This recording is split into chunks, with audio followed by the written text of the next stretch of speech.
melaksanakan memperingati atau mengenang almarhum Mas Beno Widodo itu bertepatan dengan 10 November, yang mana hari ini pun juga kita bertepatan dengan Maulid Nabi Muhammad SAW. Mudah-mudahan acara ini kita akan mulai dari jam setengah 7 malam atau 18.30 sampai dengan selesai.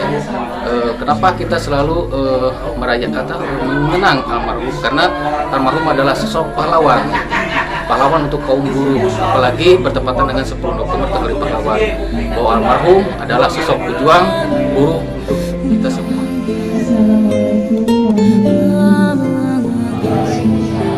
Pada teman-teman yang saya hormati, yang pertama saya ucapkan terima kasih pada teman-teman yang hadir pada malam hari ini, yaitu berkenaan dengan maut atau peringatan mengenang meninggalnya kawan kita, guru kita dan juga sahabat kita, almarhum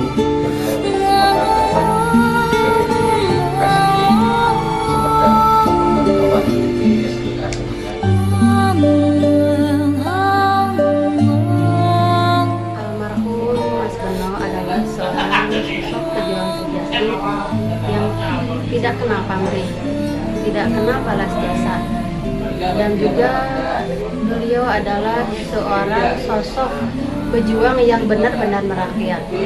Dia sampai ke lapisan bawah itu benar-benar menyeluruh, tidak hanya kerja-kerja organisasi data, tetapi beliau juga sampai ke bawah bisa mengakses organ-organ yang ada di bawah. Tidak seperti yang lainnya gitu kan. Kalau orang yang lain, seorang pemimpin pusat, pengurus pusat, dia hanya ada di pusat. Tapi beliau tidak.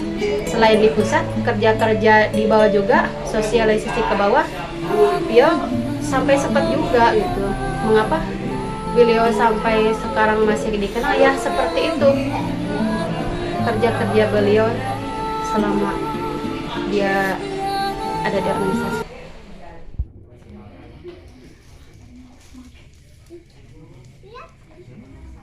Semua. Yang kedua juga kita doakan almarhum Wito. Beliau adalah yang bikin kaum saklon pertama. Juga tak ketinggalan kita doakan bersama Pak Budi, selanjutnya kawan Juliana, beliau yang selalu mengamankan Allahu Samad, Alladzi lam yulad wa lam yakul lahu kufuwan ahad. Bismillahirrahmanirrahim. Allahu ahad, Allahu Samad, Alladzi lam yulad wa lam yakul lahu kufuwan ahad. La ilaha Ini adalah anak kedua dari 4 bersaudara, dan saya anak ketiga. Bagi keluarga, almarhum Beno Widodo adalah sosok yang bisa menjadi teladan. Itu bagaimana apapun kondisi dia, ketika orang tua itu sudah menyuruh atau meminta dia untuk apapun pasti dilaksanakan. Tidak tahu dia lagi capek atau lagi ada masalah, pasti dia lakukan. Satu pengalaman yang tidak saya lupakan itu ketika mungkin saya kelas SD dan almarhum Beno Widodo ini kelas berapa, 3 SMP atau apa. Ketika dibangunin itu harus bangun pagi dan membantu orang tua yang jualan. Itu bangun walaupun masih ngantuk ya, karena malamnya kan di keluarga kita tuh harus membantu orang tua itu sampai jam 10 atau jam 11 malam itu. Dia bangun pagi-pagi, tapi karena masih ngantuk ya, dan itu ada yang membangun adalah orang tua, itu iya kita jalanin. Tapi namanya ngantuk artinya sampai kalau namanya orang kampung itu kan terpisah tempat mandinya di belakang rumah, dia tidur lagi di situ gitu. Nah setelah mungkin sampai dia sadar atau apa, terus dia mandi, terus setelah mandi tetap itu membantu orang tua itu. Setelah dia lulus itu, kalau pas dia masih sekolah ya itu. Nah setelah dia lulus dia langsung kerja dan dikatek langsung itu dia tetap berpikir bagaimana bisa menyalahkan adik-adiknya, karena ketika dia baru bekerja itu bapak kami di tahun 94 itu meninggal itu, dan ibu kami menjadi single parent yang harus menghidupi 2 anak. Itu saya dan adik saya yang harus bekerja, harus sekolah. Waktu itu saya masih kelas 1 STM dan adik saya kelas 1 SMP itu, dan butuh biaya. Nah untuk itu dia selalu berpikir bagaimana adik-adik saya ini tidak putus sekolah itu, walaupun dia harus nggak tahu kalau maksudnya nggak tahu di sininya dia harus menyisihkan apa, harus puasa, harus apa, itu kan kita nggak tahu gitu loh. Tapi bagaimana dia bisa mengirim ke orang tua untuk membantu adik-adiknya itu untuk sekolah gitu. Nah itu kalau bagi keluarga, bagi dia teladan contoh, karena memang apa yang dia ucapkan itu pasti dia lakukan itu mungkin kawan-kawan juga merasakan apa yang dia ucapkan pasti dia lakukan, tidak cuma menyuruh tapi itu tidak pernah dilakukan.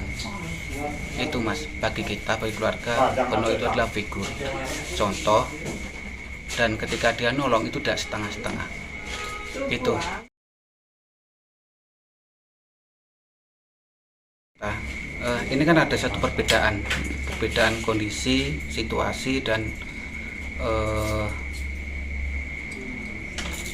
nasib guru ketika almarhum Beno mulai untuk membangun satu organisasi yang independen, karena waktu itu kan semua organisasi harus SPSI itu, dan dia melihat SPSI ini tidak sesuai dengan keinginan kawan-kawan buruh dan tidak sesuai dengan tujuan buruh, maka dia bersama kawan-kawan KHTEK yang lainnya membentuk organisasi independen. Pengennya satu, pertama adalah buruh itu harus cerdas itu secara kemampuan, dia harus memahami teritori perburuan, termasuk hukum-hukum perburuan. Itu sebenarnya yang diceritakan dia, buruh itu bisa mengadvokasi dirinya sendiri.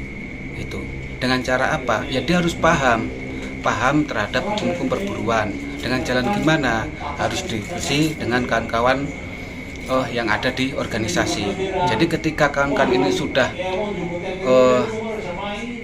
mau berdiskusi di organisasi, pertama organisasinya hidup, keduanya kawan-kawan paham soal hukum perburuan, ketiganya dia bisa mengadvokasi dirinya sendiri. Ketika dia bisa mengadvokasi dirinya sendiri, maka dia juga bisa membantu kawan-kawan lainnya untuk diadvokasi ketika dia dapat masalah. Itu yang pertama. Yang keduanya, bagaimana kawan-kawan buruh khususnya di PBB ini kepercayaan terhadap kawan itu menjadi hal yang utama. Itu percaya kepada kawan itu menjadi satu prinsip, gitu loh. Ketika kawan misalkan melakukan tindakan salah, itu tidak harus disalahkan dengan cara membabi buta, tapi diingatkan, tidak di forum yang banyak orang, gitu loh.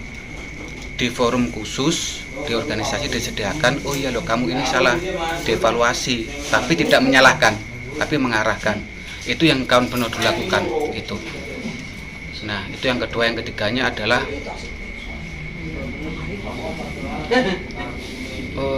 tidak kompromi terhadap hal-hal yang bersifat normatif itu bisa diomong jangka pendek. Itu misalkan, oh iya loh upah ini bisa dikompromi, misalkan tuntutannya 10%, 3%, 4%, yang penting udah naik. Itu tidak, karena apa? Ketika kita sudah biasa berkompromi, itu kita akan terbiasa dengan hal-hal yang harusnya bisa kita perjuangkan secara maksimal itu. Nah kadang-kadang ketika kawan Beno ini tidak pernah berkompromi dengan hal yang kesalahan kecil, ini dianggap oleh kawan-kawan bersifat egois, keras kepala, ingin mengatur, padahal tidak. Bagaimana dia menjaga kawan-kawan di organisasi ini tidak terbiasa main-main dengan kapital, itu pemilik modal. Karena apa? Ketika sudah terbiasa bermain-main dengan pemilik modal, itu maka kita tidak akan bersungguh-sungguh memperjuangkan hak teman-teman buruh itu. Dan hari ini pun terjadi itu. Sekali lagi, masukan atau keinginan kawan Beno terhadap organisasi adalah satu, percaya terhadap kawan. Terus keduanya, bagaimana kawan-kawan yang menjadi pengurus ini membekali kawan-kawan di anggota dengan teori-teori perburuan. Itu dengan maksud apa? Buruh bisa mengadvokasi dirinya sendiri. Yang ketiga, tidak kompromis terhadap hal yang bersifat normatif ataupun bersifat prinsip. Itu 3 hal yang sangat dipegang oleh kawan Beno, dan mungkin keinginan kawan Beno pun sampai hari ini pengen PP seperti itu.